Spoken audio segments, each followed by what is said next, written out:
একটা 12-13 বছরের ছেলে কিভাবে এই কাজগুলা করতে পারে? সারাদিন রাস্তায় থাকা প্লাস্টিক টুকাইতো, আর সেই প্লাস্টিক এবং বোতল বিক্রি করে যে টাকা পেত সেটা দিয়ে তার ফ্যামিলি চালাইতো। আর ঘরে ছিল অসুস্থ মা, তার প্রতিদিন ওষুধের খরচ চালাইতো, আর রাত্রে গিয়ে তার পছন্দের ফ্রি ফায়ার গেমটি খেলতো। যখন আমি এই কথাগুলা সেই ছেলেটার মুখ থেকে শুনলাম, তখন আমি কিছু সময়ের জন্য থমকে গেছিলাম। আর আপনিও যদি একজন গেম প্রেমী হন, তাহলে কিছু সময়ের জন্য আপনিও থমকে যাবেন। আর আপনারা যদি আমার মতো ইমোশনাল হন, তাহলে আপনারা কান্নাও করে দিতে পারেন। চলো তাহলে ছোট্ট একটা ইন্ট্রো দিয়ে আজকের ভিডিও শুরু করে ফেলি।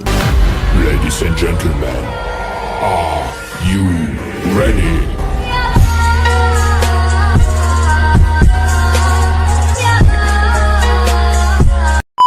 সেদিন আমি রাস্তায় হাঁটাহাঁটি করতেছিলাম, হঠাৎ করে দেখি কিছু ছেলে রাস্তায় বসে গেম খেলতেছিল। তারপরে লক্ষ্য করি তাদের পিছনে একজন দাঁড়ায়া উকিঝুঁকি দিয়ে গেম খেলা দেখার চেষ্টা করতেছিল। তারপরে যখন একটু ভালোভাবে লক্ষ্য করলাম, তখন দেখি সেই ছেলেটার পিছনে একটা ময়লা ভর্তি বস্তা, আর এই জন্যই সেই ছেলেটাকে কেউ কাছে আসতে দিতেছিল না। তাই দূরে থেকে উকিঝুঁকি দিয়ে দেখার ট্রাই করতেছিল সেই ছেলেটা। আর এইগুলোই আমি একটু দূরে থেকে তাকায় লক্ষ্য করলাম, আসলে সেখানে হইতেছেটা কি, এটাই আর কি বোঝার চেষ্টা করলাম। তারপর আমি তাদের দিকে যাইতেই একজন সেই ছেলেটাকে বলতে শুরু করলো, তোরে এইখান থেকে যাইতে কইছি না, শরীর থেকে গন্ধ আইতেছে, আর তুই নিজে ফোন কিনতে পারিস না, প্রতিদিন শুধু আমাদের এখানে এসে গেম খেলা দেখোস, আর তোরে কতদিন কইছি আমাদের এখানে আসবি না, তোর কি লজ্জা শরম কিছু নাই? তুই এসেস টুকাই, তুই রাস্তায় গিয়ে টুকাইগিরি করবি, তুই কেন এসে আমাদের গেম খেলা দেখবি? এইসব বইলা যেইভাবে অপমান করা যায় সেইভাবে অপমান করতেছে সেই ছেলেটাকে। আর তারপরে লক্ষ্য করি সেই 12 বছরের ছেলেটার চোখের কোণায় জল এসে গেছে। আর তারপর সেই ছেলেটা কোনো প্রকার উত্তর না দিয়ে তার বস্তাটা নিয়ে হাত দিয়ে চোখের জল মুছতে মুছতে চলে যাইতে শুরু করে।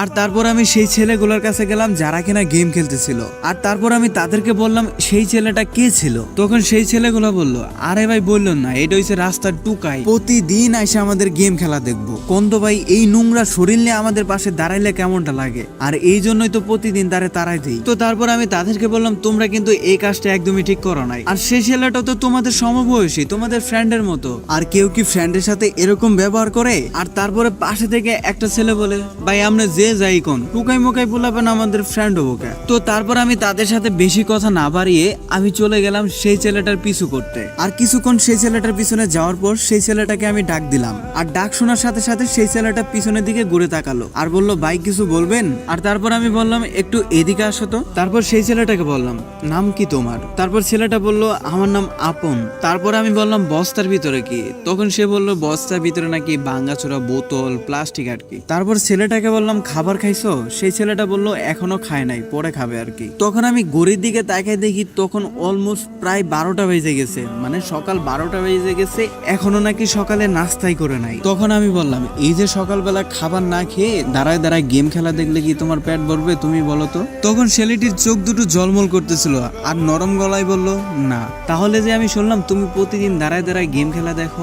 তখন সেই ছেলেটা নরম গলায় বলল, আসলে ভাই গেমটা আমার ভালো লাগে, কিন্তু কেউ আমাকে গেম খেলা দেখতে দেয় না। আমি যাদের কাছে যাই তারাই আমার টুকাই বইলা তারাই দেয়, অনেকে তো ভাই গায়েও হাত তোলে। কি করবো ভাই, গেম তো আমার ভাল লাগে, তাই তো আমি দেখি। তারপর আমি সেই ছেলেটাকে বললাম, তুমি কি কখনো গেম খেলছিলা? তখন সেই ছেলেটা বলল, আমার যখন ফোন ছিল আমিও তাদের সাথে বসে গেম খেলতাম। তারপর হঠাৎ করে একদিন হাতে থেকে ফোনটা পড়ে গিয়ে ফোনের ডিসপ্লেটা ভেঙে যায়, আর তারপর থেকে এখন পর্যন্ত সেই ফোনের ডিসপ্লেটা ঠিক করার সামর্থ্য হয় নাই, তাই এখনো আমি সেই ফোনের ডিসপ্লেটা ঠিক করতে পারি নাই। তারপর আমি সেই ছেলেটাকে বললাম, অর্থাৎ আপনকে বললাম, তোমার ফোন ঠিক করতে কত টাকা লাগবে? তখন আপন বলল, এর আগের বার যখন লাগাইছিলাম তখন 2000 টাকার মতো লাগছিল। তারপর আমি আপনকে জিজ্ঞেস করলাম, 2000 টাকার মতো লাগছিল মানে কি? তার মানে কি তোমার ফোন আগে নষ্ট হয়েছিল? তখন আপন বলল, ভাই আসলে হয়েছে কি, এই ফোনটা আমি ভাঙা অবস্থায় রাস্তায় পাইছিলাম, আর তারপর ফোনের মালিককে ফোনটা ফেরত দেওয়ার চেষ্টা করছি, কিন্তু কখনো ফোনের মালিককে খুঁজেই পাইনি। তারপর ভাবলাম ফোনটা ভেঙে গেছে, এই জন্য কেউ ইচ্ছাকৃতভাবে ফোনটা ফালাই দিছে। আর ভাই জানেন, আমার না অনেক দিনের ইচ্ছা ছিল একটা বড় মোবাইল কিনবো, টাচ মোবাইল কিনবো, কিন্তু ভাই সেটা আমার কখনো পূরণ হয় নাই। আর আমি নিজেও জানতাম কখনো আমি এরকম বড় মোবাইল, টাচ মোবাইল কিনতেও পারবো না। কিন্তু ভাই বিশ্বাস করেন, আমি যখন এই ভাঙা ফোনটা পাইছিলাম না, আমি মনে মনে অনেক খুশি হয়েছিলাম। কিছুদিন তো এরকমও ছিল, এই ভাঙা ফোনটা হুদায় হুদায় কানের ভিতরে ধরে কইতাম হেলো হেলো, আবার যখন রাস্তায় বোতল টুকাইতে যাইতাম ফোনটা সাথে করে নিয়ে যাইতাম। যখন দেখতাম কেউ রাস্তার ধারে বসে গেম খেলতেছে, তাদের দেখা দেখি ভাঙা ফোনের উপর দিয়ে হাত ঘুরাইতাম আর মুখ দিয়ে ডিশু ডিশু করতাম। আর এগুলো শুনে আমি তো কিছু সময়ের জন্য থমকে গেলাম। একটা ছেলে কতটা আবেগী হলে একটা ভাঙা ফোনের উপর দিয়ে হাত ঘুরে মুখ দিয়ে গুলি করে, মানে মুখে শব্দ করে ডিশু ডিশু করে গুলি করে। আরেকটা জিনিস খেয়াল করছেন, একটা ভাঙা ফোন রাস্তায় পেয়ে সেই ফোনটা তার মালিকের কাছে ফেরত দেওয়ার চেষ্টা করছে সে। আর অন্যদিকে আমরা হলে কি করতাম, ফোন ভাঙা না ঠিক সেটা দেখার কোনো দরকার নাই, সবার আগে ফোনটা পকেটে নিয়ে চালান করে দিতাম। আসলে ভাই এই সমাজে আপনের মতো মানুষদের কাছ থেকে আমাদের অনেক কিছু শেখার আছে। তারপর আমি আপনকে বললাম, আচ্ছা তারপর এই ফোনটা ঠিক করলে কিভাবে? তখন আপন বলল, আসলে ভাই এই ফোনটা যে ঠিক হবে আমি নিজেও জানতাম না। তো প্রতিদিনের মতো সেই দিনও আমার সাথে ভাঙা ফোনটা নিয়ে গেছিলাম।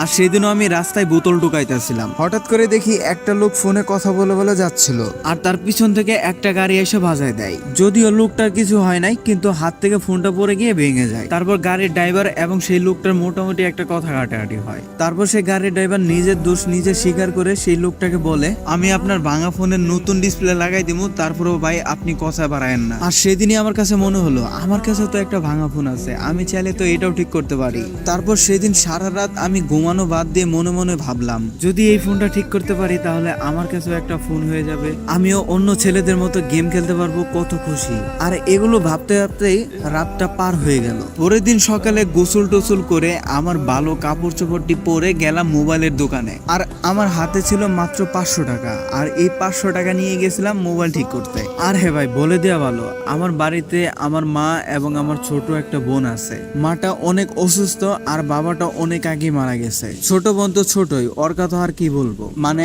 আমাদের পরিবারে শুধুমাত্র আমি ইনকাম করতাম। আর সেটা হলো এই ভাঙাচোরা প্লাস্টিক বোতল বিক্রি করে যে টাকাটা পাইতাম সেটা দিয়ে আমার আম্মুর ওষুধ খরচ চালাইতাম।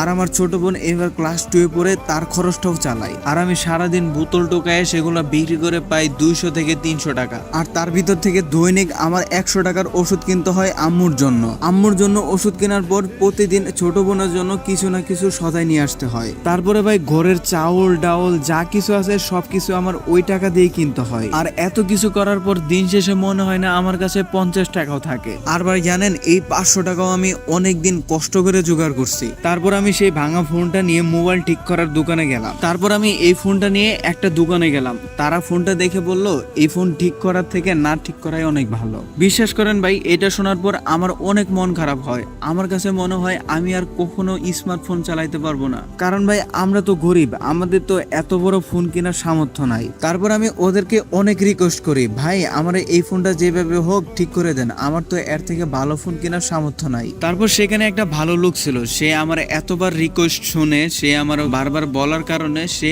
আমার কাছ থেকে ফোনটা নেয়। তারপর সেই মেকানিক লোকটা বলল, এই ফোনটা ঠিক করা যাবে, কিন্তু 2000 টাকার মতো খরচ হবে। ভাই এটা শুনে তো আমার মাথার ভিতরে আকাশ ভেঙে বলল, এত টাকা আমি কই থেকে পাবো? তারপর আমি সেই লোকটাকে বললাম, আমার কাছে তো এত টাকা নাই, আমার কাছে আছে 500 টাকা, এই টাকা দিয়ে কি ঠিক করা যাবে? তখন সাইডে থেকে একজন কইলো, আমি জানতাম এরকমই হবে, এই জন্যই তো ওর ফোনটা আমি ঠিক করতে চাই নাই। তারপর যে লোকটা আমার কাছ থেকে ফোনটা নেয় সেই লোকটা বলে, দেখো ভাই এখানে তো 500 টাকাতে ঠিক করার কোনো অপশন নাই, তুমি 2000 টাকা নিয়ে আইসো আর তোমার ফোনটা ঠিক করে নিয়ে যাও। এখন যদি তোমার মনে হয় তাহলে ঠিক করতে পারো, আর যদি মনে না হয় তাহলে ঠিক করো না। তো তারপর আমার মুখের ভিতরে হতাশা নিয়ে আমি সেই দোকান থেকে বের হয়ে আসি। তারপরে কেন জানি মাথার ভিতরে ওই একটাই চিন্তা, কিভাবে 2000 টাকা ম্যানেজ করব, কিভাবে আমার ফোনটা ঠিক করব।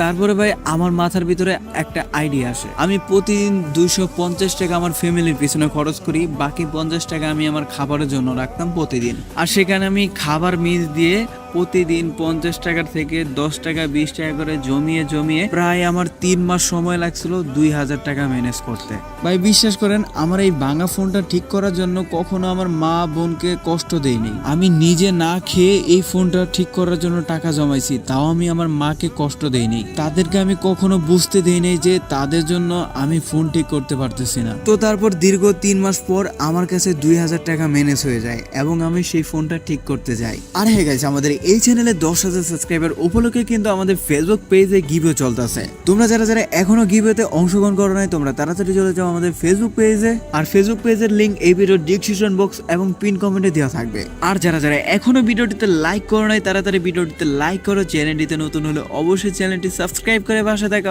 অল নোটিফিকেশন বাটনটি অন করে দিও। আর হ্যাঁ, কে কে তোমরা এই পর্যন্ত ভিডিওটা দেখছো অবশ্যই কমেন্ট বক্সে লিখে যাবা কন্টিনিউ, তাহলে আমরা বুঝতে পারবো তোমরা এই পর্যন্ত ভিডিওটা দেখেছো। আর তারপরে আমি 2000 টাকা দিয়ে আমার সেই ফোনটা ঠিক করে নিয়ে আসি। আর ভাই সেই ফোনটা ঠিক করার পর আমি তো ভাই অনেক খুশি হয়েছিলাম। আর আমার অনেক দিনের ইচ্ছে ছিল আমি একটা টাচ মোবাইল চালাবো, আর সেই ইচ্ছাটা পূরণ হয়ে গেছিল। আর তারপরে আমার ফোন হওয়ার পর মাঝে মধ্যে রাস্তার ধারে দেখতাম লোকেরা ফ্রি ফায়ার খেলতেছে, তাদের দেখা দেখি আমি ওই গেমটা খেলা শুরু করি। আর এইভাবে আমি সারাদিন রাস্তায় বোতল ঢোকাইতাম আর রাত্রে আইসা ফ্রি ফায়ার খেলতাম। ভাই আমার না ফ্রি ফায়ার খেলতে অনেক ভালো লাগতো। সারাদিন টোকাইগিরি করে রাত্রে গিয়ে যখন আমি গেম খেলতাম তখন আমার সকল ক্লান্তি দূর হয়ে যাইত। কিন্তু ভাই বিশ্বাস করেন বেশি দিন ভাগ্য আমাকে সায় দেয়নি। ফোনটা ঠিক করার পর 5 মাসের মাথায় হাত থেকে ফোনটা পড়ে গিয়ে ভেঙে যায়। তারপরে থেকে ভাই এখনো আমার সেই ফোনটা ঠিক করার সামর্থ্য হয় নাই। আর এতদিনে আমার ফ্রি ফায়ার গেমের প্রতি একটা ভালোবাসা তৈরি হয়ে গেছে। আর এই জন্য রাস্তার ধারে কেউ যদি গেম খেলে আমি সেটা তাকায় তাকায় দেখি। আর এই কথাগুলো আমি আপনের মুখ থেকে শুনে কিছু সময়ের জন্য থমকে যায়। এই ছোট্ট একটা বাচ্চা যার কিনা এখন স্কুলে যাওয়ার বয়স, সে কিনা তার ফ্যামিলি পুরোটা চালাইতেছে। তার মা এবং বোনকে কখনো কষ্ট দেয় নাই, কখনো অভাব বুঝতে দেয় নাই, অথচ নিজে কত দিন না খেয়ে কাটাইছে। আর গেছে একটা অবাক করা বিষয় কি জানো, এই যে আজকে সকালে এখনো খাবার খায় নাই। কেন খায় নাই জানো? এই যে তার ভাঙা ফোনটা আছে না, সেই ভাঙা ফোনটা আবার ঠিক করবে, তার জন্য সে টাকা জমাইতেছে। সে কিন্তু দৈনিক বোতল টোকায় 2 থেকে 300 টাকা বিক্রি করে। সে চাইলে 1 সপ্তাহের ভিতরে তার ফোনটা ঠিক করতে পারে। কিন্তু এই ছোট্ট ছেলেটা তার ফোনটা ঠিক করে নাই। কেন ঠিক করে নাই? কারণ সেই টাকা দিয়ে প্রতিদিন তার আম্মুকে ওষুধ কিনে দিতে হয়, তার ছোট বোনকে কিছু না কিছু সদাই কিনে খুশি করতে হয়, আর তার ছোট বোনের স্কুল খরচ থেকে শুরু করে চাউল ডাউল পর্যন্ত তার টাকা দিয়ে কিনতে হয়। আর অথচ যদি তোমরা বর্তমান সমাজের মানুষগুলোরে দেখো, শিক্ষিত হয়ে সরকারি চাকরি করে নিজের বাবা মাকে বৃদ্ধাশ্রমে রেখে আসে। আমি সেই সকল শিক্ষিত নামে কুলাঙ্গার ছেলেদের বলতে চাই, আপনাদের এই ছোট্ট ছেলের কাছ থেকে শিক্ষা নেওয়া দরকার। তো সবশেষে একটা কথাই বলবো, আপনারা কখনো আপনার মা বাবাকে কষ্ট দেন না, পারলে তাদের প্রচুর সময় দেন, তাদের কি লাগে সেটা বোঝার চেষ্টা করুন, হোক সেটা নিজের স্বপ্ন নষ্ট করে। তো এই ছিল আজকে ভিডিও। আর ভিডিওটা কেমন লাগছে অবশ্যই কমেন্ট বক্সে জানাতে বলবেন না। আর সবাই লাইক কমেন্ট সাবস্ক্রাইব করতে বলবেন না। তো সবাই ভালো থাকুন, সুস্থ থাকুন, দেখা হচ্ছে পরবর্তী আরো এক নতুন ভিডিওতে। আল্লাহ হাফেজ।